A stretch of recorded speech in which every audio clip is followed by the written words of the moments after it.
Hello, everybody. I'm Grant Fluff from Fletcher Sports Zone, and welcome to the Super Bowl 56 pregame show live here on YouTube. Returning on the channel, these three gentlemen, Shawn Gilman, Samuel Reese, and Isaac Edelman. Thank you all for joining me this afternoon. Hope you guys are excited for the big game. And of course, Alex Stossel was supposed to be on today, but he had to cancel last second, but he still sent me his answers for most of the questions we got here. So that'll be good. I'll review his answers as we go along. But how are we all doing? Doing pretty good today. Yeah, ready for the Super Bowl like everyone else. That's right. Now, of course, before we get into the questions and the festivities, we have some breaking Fletcher Sports Zone news that was announced, that I basically knew about this past Thursday, but I wasn't going to announce it until today. Ladies and gentlemen, you want a Fletcher Sports Zone t-shirt, you can have one. Hey. How about that? Merchandise officially for sale. Use the code word Bortles for free shipping. Because, of course, you're going to use the code word Bortles. How about it, ladies and gentlemen? We got merchandise. I like it, Grant. Congrats. Well, thank you, guys. But yes, I wanted to announce that. The link is in the description. If anyone is interested, you can. Thank you to my friend Judson who made this. He also made a mug. If you search the web, you'll be able to find a Fletcher Sports Zone mug, which I believe is for $17. But just wanted to announce this for the big broadcast. Merchandise is officially for sale. And again, keyword Bortles for free shipping.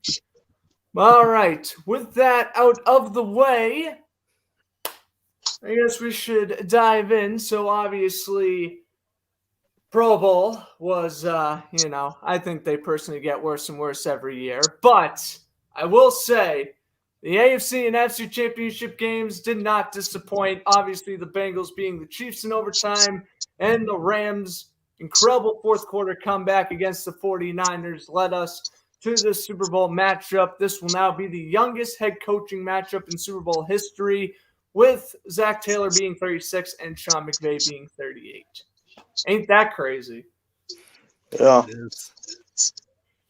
All right. Well, we shall begin with the two top receivers in the NFL right now, with both Cooper Kupp and Jamar Chase. Will they both combine for over 250 receiving yards?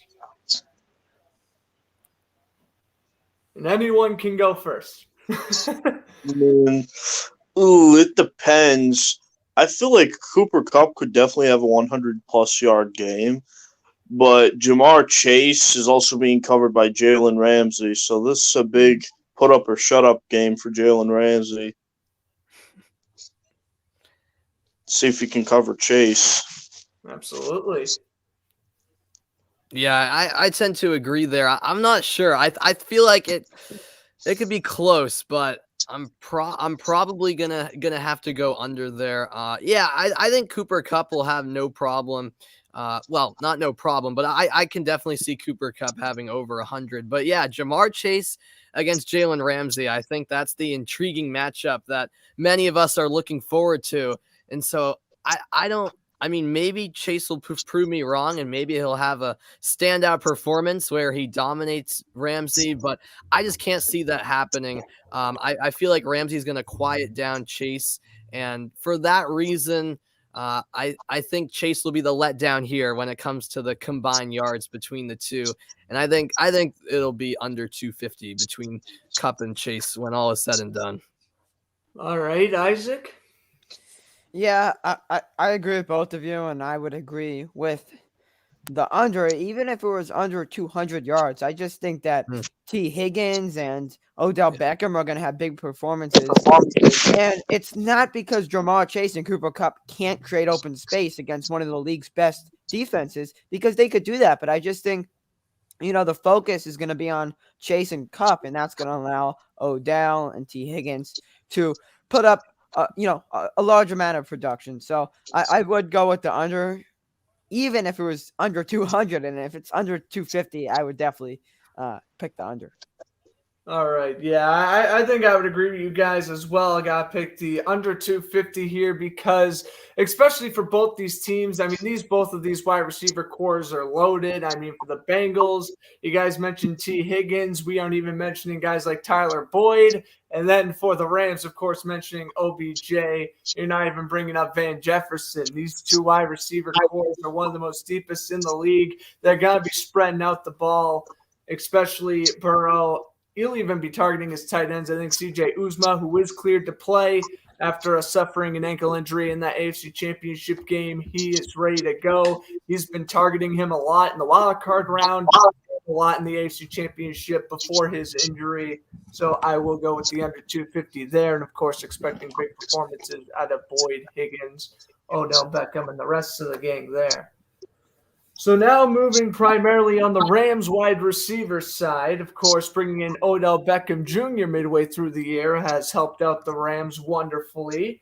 But do they look to re-sign Odell Beckham Jr. and then move on from Robert Woods this offseason?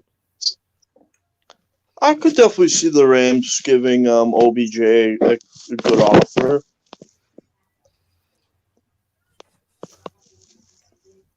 I also heard that Beckham is definitely the Rams and Odell Beckham Jr. are mutually interested in agreeing to a new contract once the season concludes. So definitely something to keep an eye out for there. But I would definitely think other teams would try to make a run for OBJ too. Absolutely. Yeah, I just chiming in here. I think when we enter the offseason, I think the Rams are going to push to keep him, if I'm being honest, especially, if they win the Super Bowl tonight. I feel like Odell Beckham has, been grateful for the opportunity to play with the Rams and now making a Super Bowl. Because remember, when he made the move to LA, there was a lot of talk of, should he have gone to another team that would have maybe a better shot at making the Super Bowl. But here he is in the Super Bowl. And the thing with Odell Beckham is, when things are going well, he's happy and he's a good player to have.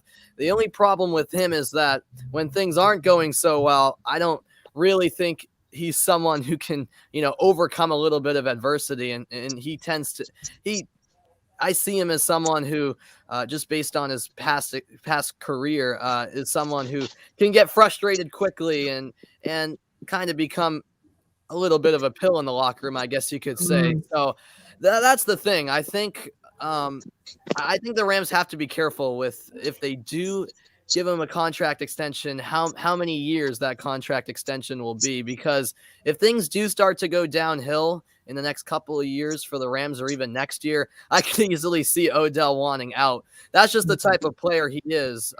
When things are going well, yes, he's great to have. He's a talented player, but when things aren't, that's when things can get a little bit complicated with him. But yeah, since the Rams did make the Super Bowl this year, I think both him and the team are in a good relationship right now. And for that reason, I think he will be back next year with LA.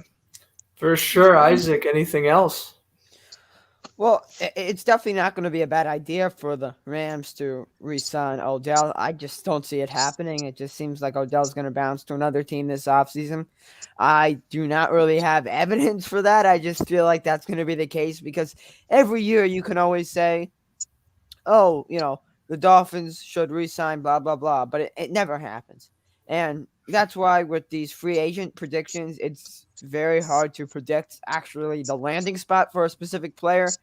Now, it makes sense for Odell to return to the Rams just because he already has had success with them. You know what? Maybe tonight's game will play a big factor in whether he stays or not. Yeah. That is something to consider. Absolutely something to consider. And, especially if the Rams do decide to re-sign OBJ, then you look at the Robert Woods aspect, who, of course, is out right now with the torn ACL, suffered that ACL injury a day after signing Odell Beckham Jr. And then, as Sam mentioned, if things don't go well, Odell Beckham Jr. is not getting the ball, we don't know how he's going to necessarily act. And then when you have such a loaded receiving core you still have Robert Woods there and you still have Cooper Kupp. What is, the situation if, okay, you have 3 borderline Pro Bowl receivers on the same roster with Van Jefferson, a fantastic deep threat. Is Odell Beckham going to be happy with being a wide receiver 3? That is definitely the $1 million question there. But personally, I don't think the Rams will get rid of Robert Woods this year. I think that would be absolutely crazy. We know what Robert Woods is capable of when healthy. He is a fantastic wide receiver too on this team. So, yeah, imagine you guys wouldn't see Woods leaving as well. I wouldn't see him leaving. But going back, the Rams are kind of built for the short term when you look at like first round draft picks and all the picks they spent to get Stafford. Like Stafford's not gonna be young forever. He's nearing the end of his career. And things do have a high risk of going downhill. Yeah, I think it really just affects the Rams if Woods leaves, and that's just why they're not going to let him leave. But I do think Stafford also will have a big say. It's Stafford's first year in LA. Obviously, Woods got injured many weeks ago. I assume that Stafford has nothing against Woods, and that's why I see Woods resigning. Yeah, for sure on that. So moving on. Oh, and also for Alex's answer for this question was yes, he does see the Rams re-signing Odell Beckham Jr., keeping Robert Woods. All right, so next question, and Alex was very. He definitely explained that. Well, basically the question is: does Matthew Stafford officially belong in the Hall of Fame conversation with the win tonight? And I can't tell you how enthusiastic Alex was, saying how bad, he felt bad for Matthew Stafford playing on the Lions for 12 years just to get traded to the Rams, make it to the Super Bowl in his first shot. But what do you guys think? Does Stafford belong in that Hall of Fame conversation with the win tonight? I mean, winning one Super Bowl definitely helps you get into that conversation. But if, say, he plays 3 years on the Rams and then brings the Rams to like 3 straight deep playoff runs, then yeah, I would think that would definitely help make a strong case. And he's put together good seasons in Detroit, although that got him to 3 wild card exits. Blame the defense and lack of running game for those 3 wildcard rounds, I think. But, of course, the Lions were never meant to go far, unlike these Rams. So that's the one thing going for Stafford right now. Yeah, and just adding on to that, Grant, I think ultimately, yes, not only because, of course, winning a Super Bowl boosts your chances significantly of getting into the Hall of Fame, but you guys touched on it already. The fact that he was with Detroit for so long, and then the first year he's out of Detroit with a new team, he goes on to the Super Bowl and potentially wins it. If he does win it, I think that's a big statement, because I think it even proves more so that he was just at a bad team, unfortunately for him, and just didn't have good players around him. And now that he does have a solid team around him, he's able to win, and you can't take that away from him. I haven't always been convinced about Stafford, but he definitely has changed my mind quite a bit this season. I mean, there's still some flaws in his game, and he's not the first quarterback I'd choose if you're asking me to pick all the quarterbacks in the league right now. But you can't deny that he's had a really good season, obviously, has put up good stats, and here are the Rams in the Super Bowl. So if they win it, I think he has a good shot of making the Hall of Fame. I do. Good points there, Isaac. Yeah, I really don't know, because Stafford didn't have the best career in Detroit. He was still a solid top 15 QB every year, sometimes top 10. But I just think that, on the other hand, the 2 best receiving performances of all time, Calvin Johnson and Cooper Kupp. That's right. Stafford has been the QB for both of those moments. So,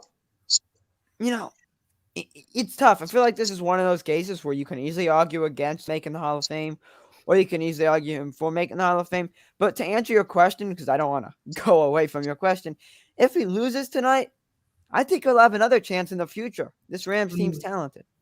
Absolutely. And you're just quickly going over some of Stafford's regular season statistics here. He's 5 yards shy of 50,000. That's one more throw he could have had this year, and he would have had 50,000 career regular season yards, 323 passing touchdowns, along with only one Pro Bowl appearance and a Comeback Player of the Year award in 2011. But again, that can all be changed with 1 or 2 Super Bowls. Right. And I will say it's definitely interesting. Even before, getting traded to the Rams, people were putting Stafford in that should he be in the Hall of Fame conversation. At first I was like, absolutely not. Yeah, I feel bad for him that he was on the Lions his whole career, but sympathy isn't going to just put me basically in the Hall of Fame. But when all of a sudden you prove you can win, brand new system, brand new team, and honestly have your breakout season at age 32, that's impressive. If you can cap it off with the Super Bowl win, you'll be in that conversation. If he doesn't win another Super Bowl, that would be a very good debate to see whether he makes it or not, if tonight would be his only one. But I definitely think he is already in that Hall of Fame conversation, basically after his playoff performance this year. All right, moving on to the Bengals now. Does this playoff run, this magical Cinderella run, the Bengals waited 34 years to make it to the Super Bowl, does it happen if the Raiders and Chargers Week 18 game ends in a tie? Of course, meaning Chargers and Raiders are in the playoffs, Steelers are out, which would then be a Chargers-Chiefs wildcard game. Would that play an effect in the playoff picture? Oh, not really. I still think Cincinnati would have played well against any opponents that were thrown at them, because Cincinnati, Joe Burrow's got that swag. He's been really locked in throughout his entire run so far this season. He's not had the greatest support from his offensive line, getting sacked 9 times against Detroit. That is the record for a win. In a winning effort, rather, I should say. And Evan McPherson's really had his back in games, kicking the game-winning field goals when they need to be kicked. Yeah, I agree with Shawn there. I don't think it would make a difference, to be honest. I mean, Cincinnati beat Kansas City in the AFC Championship game. If the Bengals were able to beat the Chiefs, I think they would have been able to beat anyone who came in their way in these playoffs. So, yeah, for all the reasons Shawn pointed out, I think this Bengals team proved that they're not a fluke. I mean, yes, they were the 4 seed in the AFC, but they've been legit in these playoffs, and I think that win against Kansas City really solidified their position that they deserve to be in the Super Bowl, and I don't think many can argue against that. Absolutely. Yeah, I'm not going to put in that much input into this conversation, mainly because these games have ended so closely. Like, it's really hard to say, if it would have made a difference or not, because even the best teams, right, like the Chiefs, lost in overtime, right? But then they beat the Bills in overtime. One play could have made a huge difference. And on all the teams you mentioned, right, the Chargers, the Raiders, Keenan Allen, right, Renfro, Josh Jacobs, all of these teams have players that could make or conduct that one play that can change a football game. And that's why the Super Bowl tonight, I expect it to be close. I know you're probably going to ask for my prediction later in the show, so I won't give it away. But I will give it away that it will be a close game. And in the case that you say, oh, what if the Chiefs beat the Bengals, right? And the Chiefs are in this spot. Would there be a difference? I'm probably going to say, I don't know. And I'm going to say that in capitalized letters because I really don't know. Tough to foreshadow the future, and I mean it definitely is interesting because that puts the Chargers in the playoffs over the Steelers. Oh, well, if the Chargers beat the Chiefs, then potentially you have a Chargers Bengals AFC Championship game. A lot of crazy stuff could have happened with a tie on that Sunday night game. So definitely one I thought was certainly interesting to bring up. And I guess while we're still on the Bengals Chargers aspect of things, after this playoff run, if you had to start your franchise with one quarterback, you picking Joe Burrow or Justin Herbert? Oh, Joe Burrow. Oh, I'd pick Sean's Joe. saying it with confidence. Oh, I like that. I just really like Joe Burrow. He could do a lot more damage, like I said, if if the Bengals supply him with a better O line.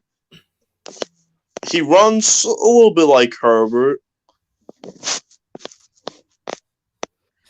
And one thing I want to give a lot of praise to Zach Taylor. He's really turned around as a coach. Like in his first season in 2019, I thought he was a really bad coach, but I have to give props to the Bengals for sticking with him. It seems like it's really worked out for them now. Absolutely. Yeah, this is one of the toughest questions to answer because I really like both quarterbacks. And yeah, what Joe Burrow has done this season is absolutely spectacular. I could understand why people would pick Burrow. At the same time, I honestly might lean Herbert. Just because all around, I think Herbert has the most potential, and I guess you could say a big reason I say that is because of the organizations both of them are in. I don't know. I mean, yes, Cincinnati are in the Super Bowl, but I'd like to see the Bengals competing for the AFC every year from here on out. But at the end of the day, it is still the Cincinnati Bengals. So I'm unsure. Like, yes, it's fantastic that they've made the Super Bowl this year, but can they keep a lot of talent in that organization? Can they make big trades to continue to be a contender in the AFC? I'm not entirely sure. So I don't know if the Bengals every year are going to be a contender in the AFC, even if Joe Burrow is playing at his best. And I know the Chargers are a team who obviously missed out on the playoffs. So my argument may sound silly, but I do think the Chargers have a real chance with Justin Herbert leading the way to be on the come up in the next few years and really contend in the AFC. I think it was just a weird season for the Chargers where they were kind of wildly inconsistent. I didn't really expect that coming, but not a lot of the fault could be put on Justin Herbert for the struggles that the Chargers had this season, in my opinion. I still think Justin Herbert overall is a slightly better all-around quarterback than Joe Burrow. I just feel like he has the intangibles. I think he has a bit of a better arm than Burrow too. So I'm gonna lean Herbert, and maybe that in hindsight, a few years down the road, that'll be a bad decision. But I'm really high on Herbert going forward. And with Joe Burrow and the Bengals, I think Burrow will continue to have a really good career. Right. I'm just not sure about the Bengals still for some odd reason. Your answer to the question is Tua. Oh, of course, Mr. Dolphin fan. He's gonna be like, you know what? No, Tua will be better than Herbert and Burrow. Don't worry. Late bloomer. Well, if you guys don't know Like who I it. am, Grant is being fantastic. Yeah. Anyway, I'm gonna go with Herbert as well. Sam, most of the points he mentioned is what I would say in my response, but it is very close, and I think that should be a disclaimer. Everything that I say in the coming seconds is slightly close. I think Herbert has a better arm. He is a slightly better runner, but that isn't the difference between the two QBs. Herbert has led some massive comebacks. Burrow, only a few at most, maybe. Anyway, the Chargers have slightly less weapons than the Bengals, a better defense for the Bengals, so that's why the Bengals have won slightly more games. Eckler and Mixon are very similar though, so they both have their dump off options. But I just think it comes to Keenan Allen and Jamar Chase. Both are top players. Jamar Chase has played way better this year. But I just think what Herbert has done, because the Bengals are slightly better than the Chargers, yet Herbert has carried the team more. Right? Burrow has played well, like Herbert, but I just feel like Herbert's done more of the carrying and the heavy lifting when compared to Burrow. Because Jamar Chase, I feel like he's been doing the heavy lifting. But for the Chargers, I think it's solely Herbert doing the heavy lifting. But yeah, I mean, look, I do not know who will be better in the future right now. I will give the slight edge to Herbert, but then you can make the argument, then why is Burrow headed to the Super Bowl and Herbert's not? Well, simply the Bengals are slightly better in terms of the head coaching, the team, maybe not special teams. Yes, special teams. Evan McPherson's the GOAT. So. Yes, I would definitely say with confidence the Bengals special teams is ahead of the Chargers. Well, Alex said Burrow, but to break the 2-2 tie, I'm going to say Herbert as well. I think you guys absolutely nailed basically the reason. Yeah, I think Burrow is in a better spot right now because the Bengals are just a bit of a better team. If you put Herbert on the Bengals, I still feel they are in the same exact position as they are now. I still feel they're going to the Super Bowl. So yeah, exactly. They're very similar. I know, very similar teams, very similar setups, and very similar styles of play. But it is interesting with the connection between Chase and Burrow. I wonder if that changes because Chase knows. Yeah. So I just wonder if, Chase is less productive. And it wouldn't be because Herbert is worse, because like we just said, Herbert's better than Burrow. I just think maybe the connection, I don't know. I mean, obviously both of them coming out of LSU just a year apart. I'm sure that obviously helped out the chemistry a little bit, where, Herbert would be coming in without a college teammate from Oregon, right? But basically what I also want to get to is playoffs aside, you look at the regular season, who's the more consistent quarterback? It's Herbert. Yeah. And that's where I got to slightly say, for now, he's better than Burrow, but it's going to be fun to watch that 2020 draft class. Obviously, we're not even talking about Tua or Jalen Hurts. I mean, that class, it's loaded with quarterbacks, and it's definitely going to be fun to watch them all in the upcoming years to see how they all develop. Hopefully for Isaac, Tua can finally, get the Dolphins to the playoffs. We'll see, but no. That's something that isn't what happened? Let me tell you. I know this is a Super Bowl, but let me just tell you a quick problem with the Dolphins. They make the playoffs with Tua, their first round exit, then you don't get a good draft pick. And the Dolphins don't draft well. They could have got Najee Harris. They could have got T. Higgins. He's good too. Yeah. Hey, I said he might be the leading receiver tonight. You don't know. Right. Justin Jefferson. The Dolphins had 2 picks. But I guess they didn't need a receiver. I don't know. The Dolphins, I don't want them to make the playoffs with Tua because they won't do what the Bengals are doing and prove the nation wrong and make the Super Bowl. There we go. Back on topic. Yeah, there we go. Yeah, it'll definitely be fun seeing that 2020 class. So 2021 as well for Shawn and Sam. They can go be happy about Mac Jones making the Pro Bowl, and I'll just sit here as the lowly Jaguar fan I am, just hoping Trevor Lawrence doesn't get ruined.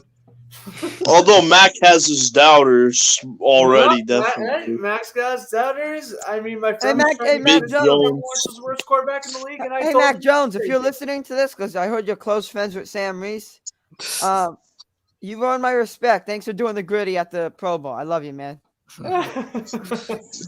Oh, you wanna hold on? Gritty? Is that what I hear? Well, you're in luck, Isaac.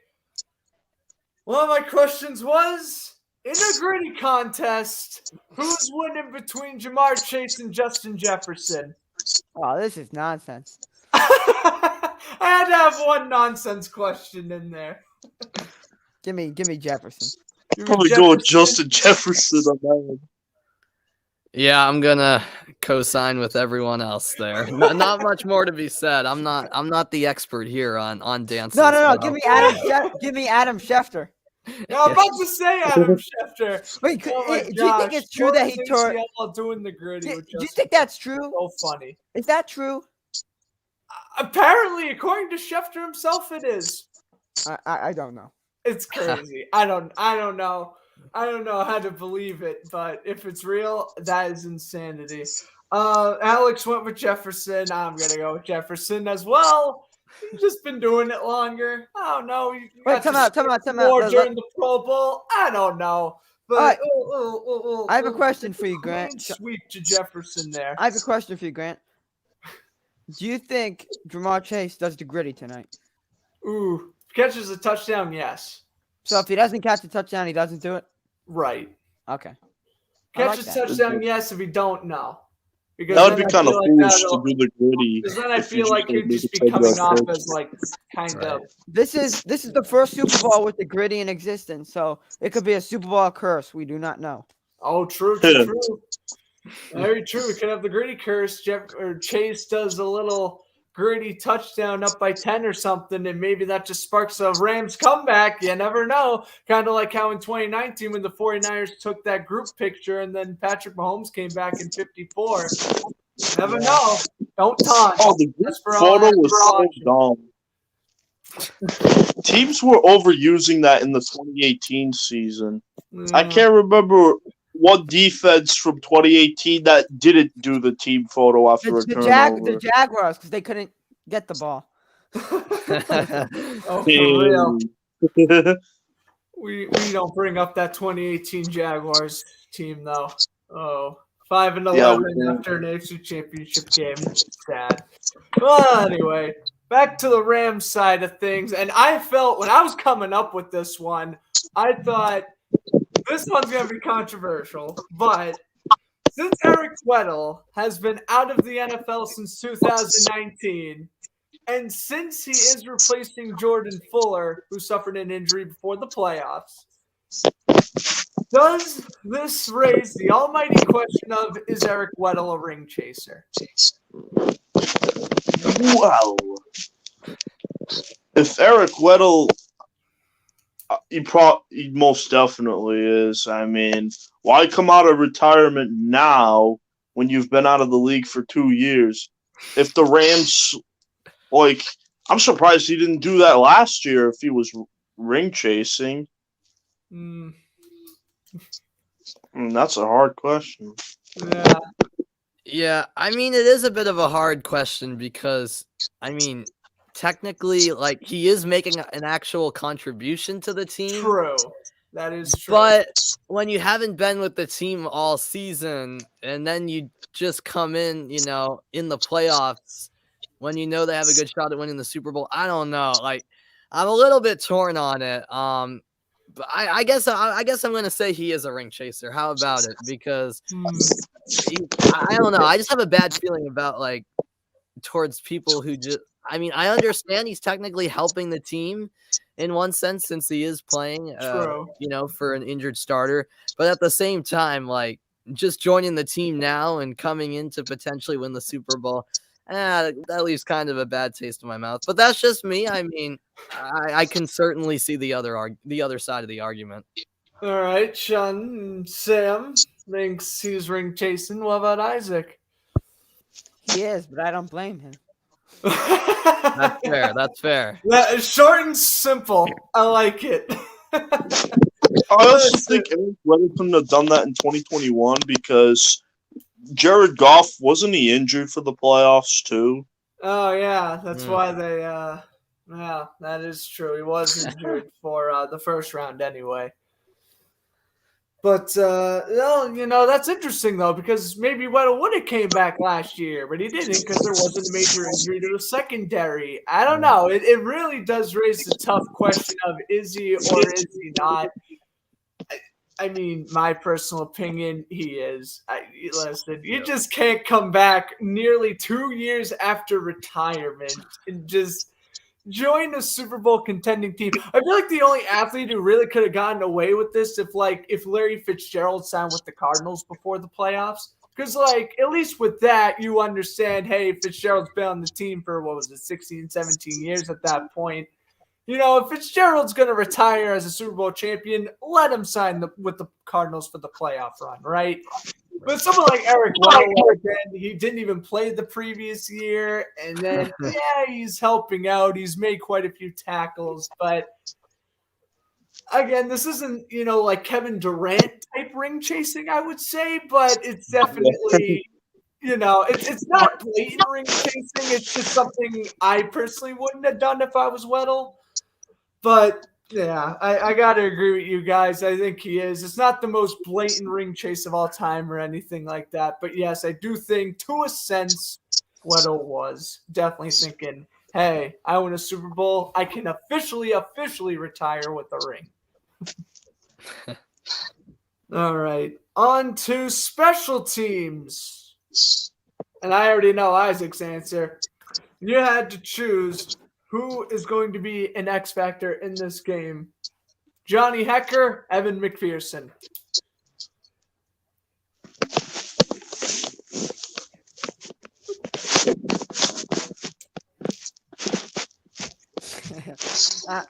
I'm waiting for the rest of you to respond. Come on, you guys already know my answer. He's going Gators, boy. I would definitely say Evan McPherson's an X factor in this game. He's gonna make clutch kicks when he's needed. He's perfect through his playoff run. True. Yeah, I think those are really good points. I'm taking McPherson too. At the end of the day, I mean, he hasn't shown any flaws this postseason. He's been Mr. Reliable really all season long for the Bengals, and he's just been absolutely clutch. I mean, Hekker did have that game winner against the Buccaneers, but it wasn't the longest field goal ever. I mean, he's also a kicker who can deal with the pressure, I feel like. But Evan McPherson, you're thinking Matt Gay, Sam. Hekker is the Rams punter. You're right. No, sorry, Matt Gay's gonna be an X factor for this game too. Yes, absolutely. Yes. Sorry, I was thinking of Matt Gay. But anyways, yeah, I feel like McPherson is gonna be. He could very well be an X factor because, as Isaac mentioned earlier, I also see this being a very close game. Not going to give away my prediction yet, but if it comes down to a final drive where you have to kick a long field goal, I'm going to put my money on McPherson making it because he's shown time and time again that he can, and yeah, he's just cold-blooded, man. I feel like he's got it in him to be a hero in a close one.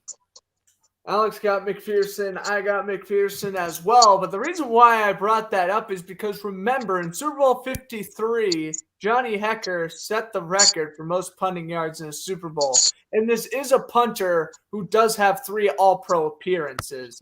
So in a close game, you guys are mentioning close games, and I know it is very easy to go with the kicker in close games. With a minute left, Bengals down by 4, Rams are punting from inside their own 20. You need one punter back there to boot 160 yards the other way. You're going to choose Hekker, I would imagine anyway. And definitely worth raising the question, if the Rams got a punt late, that will be interesting. And they got to try to keep a lead, stop the Bengals one last time. That will definitely be Hekker's one of his most important punts in his career. And, even same thing with McPherson. He's just gotten in his veins this postseason, and that's honestly why I'm picking him because, as you guys are mentioning, I do think this will be a close game as well. The guy's just automatic. He is ready to tie Adam Vinatieri for most field goals all time by a rookie kicker.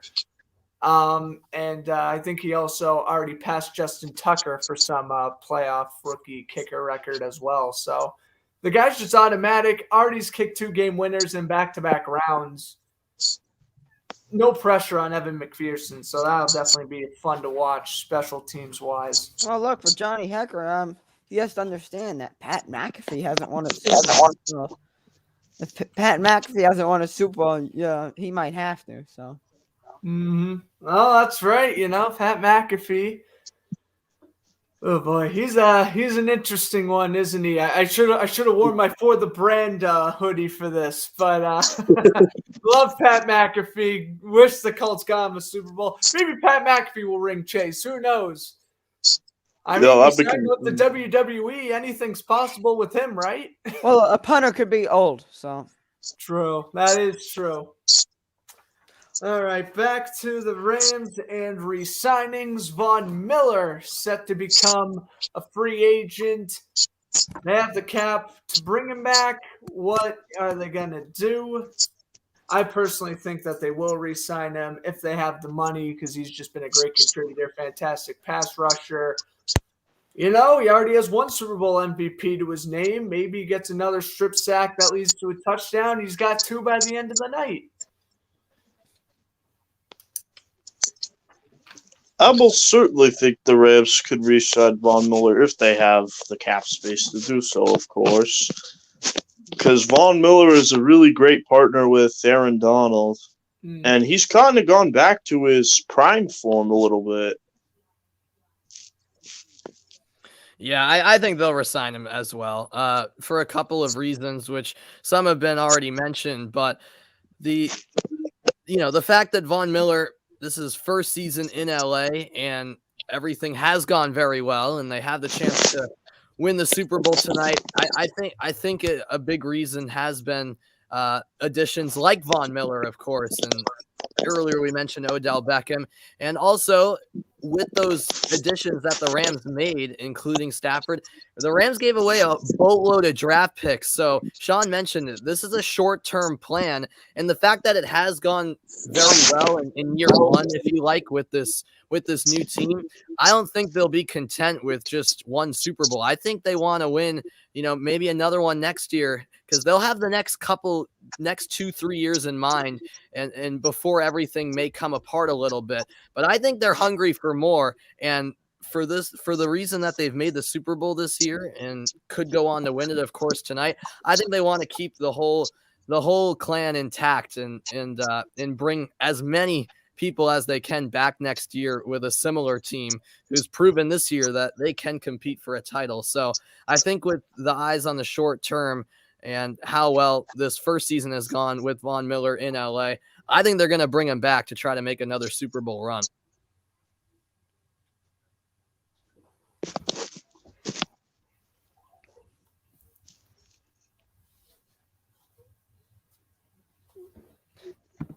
Wow, this is interesting because Isaac's mic isn't muted, so I don't know what's up there.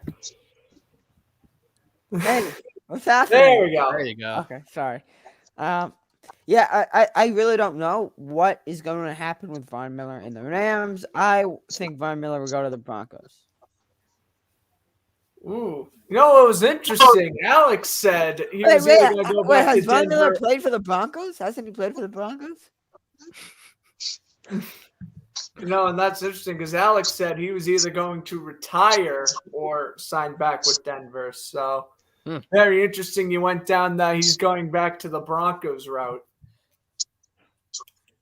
I mean, maybe, but honestly, if Von Miller at this stage of his career, he's 33 years old, I believe, right now. Like, he wants to win championships and just continue to establish his legacy as a Hall of Fame linebacker. I think probably resign with the Broncos one day thing, but I don't think he's going back to Denver though. I don't see him retiring, but you never know because signs are pointing towards Andrew Luck retiring. And obviously, Von Miller is much older than Andrew Luck. But,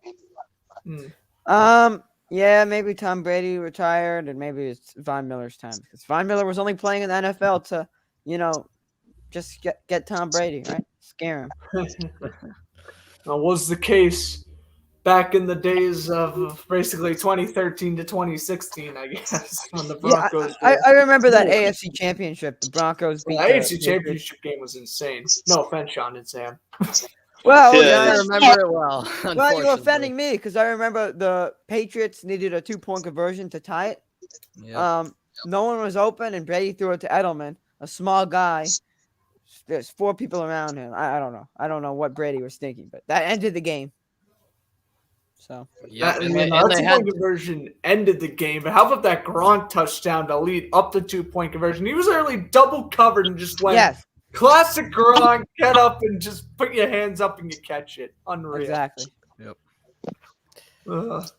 Yeah. Oh, and also while we're talking about those types of Broncos, Peyton and Eli Manning, the Manning cast, returning to ESPN throughout the 2024 season. How about that? Ooh, They I did announced not- that a Hey. few days ago. I did not see that, but that is very good news. They needed to do that because, look, networks are now fighting for each other. Adam Schefter is going to be a free agent. Adrian Wojnarowski from ESPN. So their contracts are expiring, and networks may steal them. So ESPN basically needs to stand their ground and continue to get top people for their network. So that's awesome because obviously that A-Rod thing for baseball that they're going to do is not going to cut it. So and I know no. Sam could agree I was reading as about a Red that. I'm like, Sox this is fan. going to be awful. Yeah, as a Yeah. Red Sox fan, I'm sure Sam could agree with what I'm saying. Hey, maybe they'll throw a Gretzky cast for hockey too. Maybe that would be nice. Oh, and Gretzky also, and Gary Curry. That'd be kind of cool. gotta give a quick shout out to Alex again. He couldn't be here today, but popping up in the chat at the Washington Capitals game. There we go. Yes, sir, Alex. At Capitals and Senators. He's still watching us during the intermission. Well, Panthers thank are you better. so much, Alex. And I hope you're having a blast as per usual. And as always, make sure you go subscribe to the Power Skate Show here on YouTube, weekly hockey podcasts there. But all right, we can continue on. I guess we're nearing the end here. I think when I was coming up with this one, I think this one was pretty obvious. But sure, should the Bengals' number one priority in the draft be offensive line? Remember, Burrow got sacked 9 times by the Titans in the divisional round and was taking a beating in the first half against Kansas City. I think absolutely. What do you guys think? Win or loss in the Super Bowl, that line has to be improved. Mm-hmm. I don't like when teams improve their line through the draft, so I'm going to say no. Ooh, okay. Yeah, definitely that's their biggest need, but not in the draft. I just don't like offensive linemen. Who is that guy? The Leonard Williams? Maybe that's him. The Giants offensive lineman that they drafted, right? In 2020. Oh, Andrew Thomas. Yeah, he hasn't turned out good, and that's what I mean. Panay Sue or whatever his name is. He's turned out well, but the line's up. But he was also the best lineman in the entire class. Like Exactly. if he wasn't doing well, and the Bengals are not getting a top pick, obviously, right? Right. So, yeah, They're either drafting 31 or It would either 32. land the 31st or 32nd pick, depending on the Right. Super Bowl. 32nd pick. Sorry. Oh, shoot. I spoiled my prediction. Never mind. Deep technical error. Yeah, I mean that's a fair point that Isaac makes about drafting offensive linemen, but I would still say yes. They've got to prioritize that in the draft. I mean, at every position, in my opinion, some guys turn out well, some not so much. I mean, I don't know. Maybe if you pull up the statistics and look back on it, more offensive linemen than in other positions fail and don't turn out as well as the teams that pick them were hoping for. But that's a different story for another day. I just think that the Bengals right now need to, right after tonight and looking ahead in the offseason, do have to look ahead to the draft and prioritize that offensive line. And I'll get more into it when we make our predictions, but that's the one big of concern for me for the Bengals tonight, that offensive line, which is vulnerable. So I think it's a need. And for that reason, I'll say, yes, that should be their top priority in the draft. Yeah, because it's their biggest need, I just feel like they should automatically go with linemen in the draft. But as Isaac mentions, quite often than not, linemen just turn out to be okay in the draft, you know? Yeah. You have guys like Sewell who'll be great, and then you have guys like Andrew Thomas and Mekhi Becton who were drafted last year, who are not bad, not great, they're just mediocre. You know, Yes. they're Here's fine my for what point. they are. This is my point. Nothing's telling me that whoever the Bengals draft, let's just say it's an offensive lineman. The offensive lineman, I doubt, will be better than the Bengals' current offensive linemen. And that's the Sure. problem because the Bengals' current offensive linemen are not good. And nothing is telling me that a rookie is going to be better than the Bengals' current O-line. So that's where it's at. But I guess the Bengals are all set in terms of, what they need at each position. So the Bengals could afford to lose out on a pick in terms of having the player be a bust. right? But it's worth the risk. I will agree. All right, so we have one more question before we get into our predictions, and that, of course, is who you guys think or want, or both, who you guys want or think will be at the halftime show next year. Of Snoop course, Dogg. this year they got Snoop Dogg, Eminem, Dr. Dre, primarily, and the guy who loves classic rap. I'm gonna love this year's, but for next year, who are you guys gonna go with? And anyone can start, I guess. Kanye Actually, West. Kanye West. Right? All right. No, I was joking, but maybe. No, I don't think the NFL wants to bring up politics and that nonsense. Oh no. So here, I'll give you Well, one. Jack Harlow. I guess people like him. I don't even know who he is. Jack Harlow. No, it's actually hard because nowadays they have multiple people. So Yeah. you But know, like the main person, I guess. Drake hasn't been at a halftime show, has he? No. I don't believe so. I don't think so, no. Yeah, Drake. I'm going with Drake. Where's the Super Bowl? Las Vegas? No, New Orleans. Oh, next year's Super Bowl's gonna be in Arizona, which Yeah, I'm you're actually hoping I can go to because I'll actually be in Arizona next year. Oh, Arizona's interesting because usually you like to have like J-Lo made sense in Miami. You could have had Flo Rida or whatever, DJ Khaled. In Arizona, I don't think there's a specialty in terms of the singers. So, but hey, I'm going with I think nowadays the halftime shows have changed. It's no longer music adults like. It's now rap music. I think it's already the past. It's already in the past. Now you're gonna see rap in every halftime show. I think the past is already gone. You have to just rewatch the halftime shows. There's no more regular pop music. I think it's now going to be rap from here on. And that's why I'm going to go with people like Jack Harlow, maybe Harry Styles. I don't know.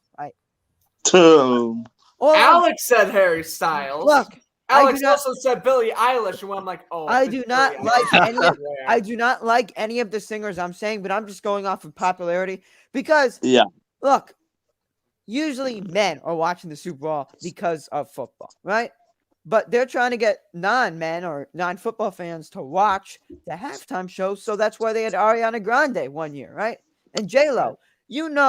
More females than males like J-Lo, right? And Shakira. But Billie Eilish is an option. I don't think the guys would like that, but okay. I mean, it's definitely an option. Again, that's what Alex was thinking. I was like, oh, that would be interesting. Does Alex like Billie Eilish? Does Alex like Billie Eilish? Anyway. This most likely won't happen, but I would like to see Metallica at a halftime show. My man. Not going to happen, but my man. Who? It 100% should. Metallica. I don't even know who that is. Only the second greatest rock band of all time. Sam, do you know who that is? I mean, I've heard of it. Yeah, I have a horrible taste in music, but yeah, Come I on, apologize. Metallica. They would start it off with what the hell is that song called? But they would start off with Master of the Puppets because that guitar solo's sick, and then they go straight into To Whom the Bells Toll, and then they go into Unforgiven, and then they probably ended off with some other song. But yeah, I went to a Metallica concert a few years ago. Big fan of their music. And speaking of, and you guys were mentioning since the Super Bowl is in Arizona, listen, it's not going to happen because we're talking 70s music here, but Mark Lindsay, for Arizona, he literally sang the song Arizona. It would make sense, but again, he's 70s music, so you can kiss that one out the door. I would say, I guess for my Super Bowl halftime show, again, I would love Metallica or AC/DC, but again, I just don't think that's going to happen. They're going to want to get away with that. They're going to want to kind of get away from that. And next year, I'm going to go with Beyonce. I'm looking at famous people that live in Arizona. The only person I know on that list is Michael Phelps. Why have a performance when you can just import a swimming pool and just have Michael Phelps just like do something in a swimming pool for 15 minutes? So I don't know if I doubt. Yeah, see, pop stars of L.A. See, this is why this year in Miami, L.A. and Miami are the perfect places for Super Bowl, and because of festivities and also just the people you can get for the halftime show. But of course, you're willing to travel for the halftime show. I'm just saying that, like, a lot of times you like to have like a singer that relates to the city. If you guys understand what I'm saying. So yeah. All right, Sam, you want to give one? No, I have nothing. Sorry, man. As I said, I have a horrible taste in music, which I admit I probably should know more about like music and stuff. I'm a person who'd rather listen to sports talk radio than music. I mean, that's not to say I don't listen to music. I listen to a little bit, but I just don't know like what's trending, who's popular at the moment. So I don't know. Like as Isaac said, the halftime performance is for not even casual fans, but people who just don't really follow football, but watch only the Super Bowl every year. So for a person like me, who's a diehard fan of the NFL, the halftime show I just kind of gloss over. That's an opportunity for me to get something to eat. Obviously it'll be on in the background, but I'm always looking forward for it to end so we can get the second half started because it feels like an hour every year. Oh, I know. Oh, remember, normal halftime is 12 minutes. Super Bowl halftime shows are going well over 20. Oh, yeah. And, and like literally, I hate to be that guy, but I don't really care much about the halftime show either. Like last year, I'm like, The Weeknd is doing a halftime show. I'm like, are they even like trying to pick out like artists who belong? Not saying The Weeknd doesn't belong there from last year, but in my opinion, I'm like, there's so many other guys you could have picked to put in that spot. Yeah, Travis Scott in Super Bowl 53, in my opinion, the worst halftime show I've watched. It's just when I got older, I realized, okay, as a guy who loves sports and likes music, but likes more the classic music and doesn't really care about nowadays music, why do I care about the halftime? Yeah. I'm basically the same way. You know what I care about? I care about seeing how quick they set up. It's amazing. Oh, that is true. As soon as the first half, I never really care about the halftime show. As soon as the first half ends, they bring in these. That's amazing to me. I love watching the slow mo when they put that out a few days after the Super Bowl. Yeah, so, that's amazing. But honestly, I'm gonna go with Kanye West as my final answer. I quit. That's my final answer. All right. Well, thank you guys for that fun conversation topic. It's always fun to see who's going to predict who's going to be the next halftime show. And I also want to thank you guys for not saying Doja Cat. Because if y'all said her, I would have not been happy with that. I don't even know who that is. I haven't paid attention to Doja Cat. Yeah, I know, bro. I don't either, but I know, she's mainly the TikTok girl now. She's a rapper. Oh, that's why. Yeah, if you're doing the TikTok dances, you're doing it to one of her songs. Oh, you know what? I'm like, if someone says Doja Cat for a Super Bowl halftime show, they can just walk. They can just escort themselves out. Well, according to Google, it says she's a rapper, so I guess it wouldn't make sense nowadays. It wouldn't make sense, but that would just be awful, and the NFL would get so much backlash for it. I don't know who she is, so I can't really tell you. I don't either. I've only heard like one of her songs, and I literally was like, I'm gonna slightly lower the radio now. Yeah, I think I've heard her like once, and it was the worst music I've ever heard. I gotta go play some AC/DC now and go rock out to that. Yep, exactly. I'm looking at Doja Cat song. Well, we have made it. Final score predictions. We'll get rid of Alex first. Alex thinks Rams will win in 24-20 with OBJ being Super Bowl MVP. Now, who's going first? Who's the brave soul to give up their prediction? Shawn?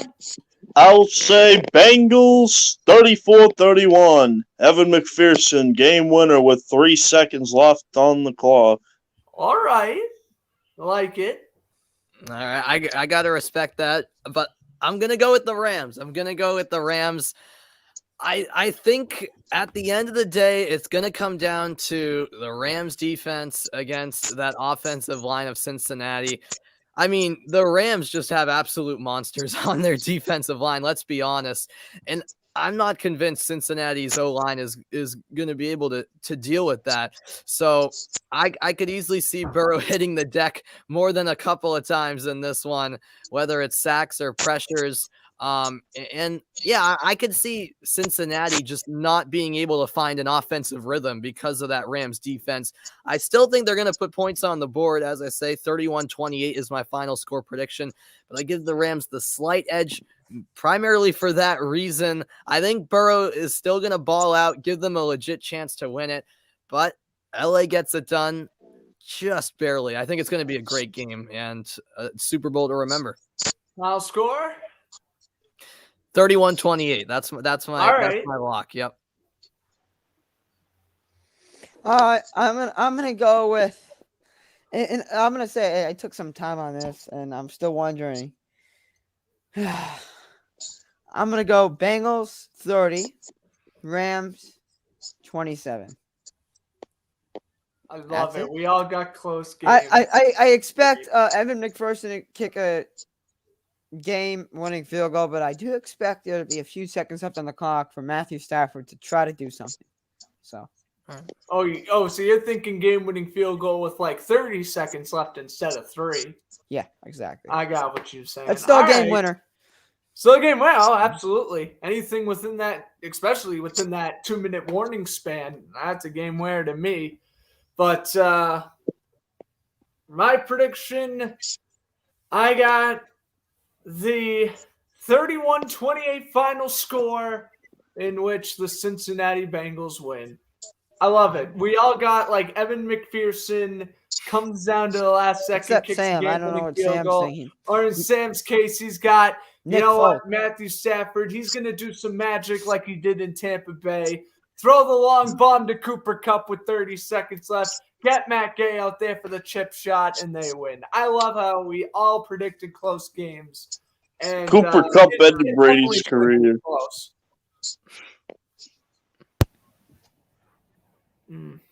But that's it. Anyone want to add anything else? But that's all I had. No. Oh, that's it. Good luck to the Dolphins tonight. Good luck to the Good luck to the Dolphins. Good luck to Sony Michel. Yeah. Yeah, right. Yeah. Well, he ain't I doing would love anything to say tonight. good luck to Jalen Ramsey, but that would just twist the knife into my heart. Hey, So, Eli it's Apple's winning not. MVP. Eli Apple's ending the winning MVP. You can end the stream Eli on Apple that. is winning Hey, MVP. Eli Apple is did not make the- first toast. Let's get that hashtag going. Eli Apple is Eli Apple did make the turning point play in the AFC Championship game, tackling Tyreek on that drive. That's very true. You're going to need guys like Eli Apple and a lot of these depth pieces for both teams. They're going to have the games of their life tonight. It'll be fun. And, of course, as always, we want to thank you, the viewers, for watching. And, again, Shawn, Sam, and Isaac, it has been an absolute pleasure having you guys on the pregame today. I know we did this last year. It was a lot of fun. I figured I'd do it again. And, yeah, this was just an incredible experience. Thank you guys so much. And thank you again for watching. And again, in the link down below, Fletcher Sports Zone merch officially available. Use the code word Bortles for free shipping. Until next time, which will be tomorrow, because we got a special, and I'm sure Sam and Sean's going to like this, special Bean Pot Championship broadcast. Oh, yeah. Coming up for you guys, which will be tomorrow at 7:30 Eastern Standard Time. So make sure you go tune to that for all my hockey fans out there. But hope you guys enjoyed the broadcast. Enjoy the Super Bowl. Grant Flood, Sean Gilman, Sammy Reese, and Isaac Elman saying, enjoy the rest of your afternoon.